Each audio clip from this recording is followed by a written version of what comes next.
Companion பேரே ரொம்ப நல்லா இருக்கு. அவர் ஆரம்பிச்சவருடைய பேர் அதோட சூப்பரா இருக்கு. நம்பின்னு சொன்னாரு. நம்பி அவர் கூட வரலாம் போல இருக்கு. அதாவது வயசானவங்களுக்கு பேசுறதுக்கு ஒரு ஹையர் சர்வீஸ்ல ஆள் வராங்கங்கிறத நம்பவே முடியல என்னால. அந்த ஹெட்டிங்ஸ பார்த்து தான் நான் வீட்டிலேயே வந்தேன்.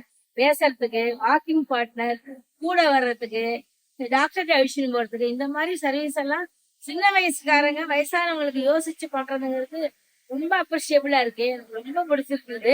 இந்த மாதிரி உள்ள பசங்களை பார்க்கும்போதே வருங்கால ஜெனரேஷன் வயசானவங்களை விட்டுற மாட்டாங்க, பார்த்து பார்க்கங்கிற நம்பிக்கையே வருது எனக்கு. ரொம்ப சந்தோஷமா இருந்தது எனக்கு இது. இது வந்து நிறைய பேருக்கு, ஏன்னா நிறைய பேர் தேவையானவங்க நிறைய பேர் இருக்கிறாங்க. பாத்துக்கிறதுக்கு ஆள் இல்லாம ஒரு 2 மணி நேரத்துக்கு விட்டுட்டு போறதுக்கு எல்லாம் இருக்காங்க. அந்த மாதிரி உள்ளவங்க கண்டிப்பா உங்களோட நான் ரெஃபர் பண்ணுவேன். எனக்கு வெரி ஹாப்பியா கூட்டிட்டு போவேன். Companion aims to mitigate the perils of loneliness and boredom in elders. அதாவது நம்ம வீட்டு தனிமையில இருக்கிறவங்களுக்கும் அந்த மாதிரி நேரத்துல அவங்களுக்கு ஹெல்ப் பண்றதுக்கு நண்பனா இருக்கவங்க தான் கம்பேனியன். நம்ம ஃபேமிலி யாருக்காச்சும் உடம்பு சரியில்லைன்னா செக்அப் கூட்டிட்டு போக ஆள் இல்லாம இருக்கும்போது கம்பேனியன் இஸ் ட்ரஸ்டபிள் சாய்ஸ். நம்ம எப்படி நம்ம எல்டர்ஸை பார்த்துப்போமோ அதே மாதிரி அவங்க பார்த்துப்பாங்க. இவங்களை வெப்சைட் மட்டும் இல்லாம ஃபோன் ஒரு வாட்ஸ்அப் மூலியமா காண்டாக்ட் பண்ணலாம். The number is 9150095220.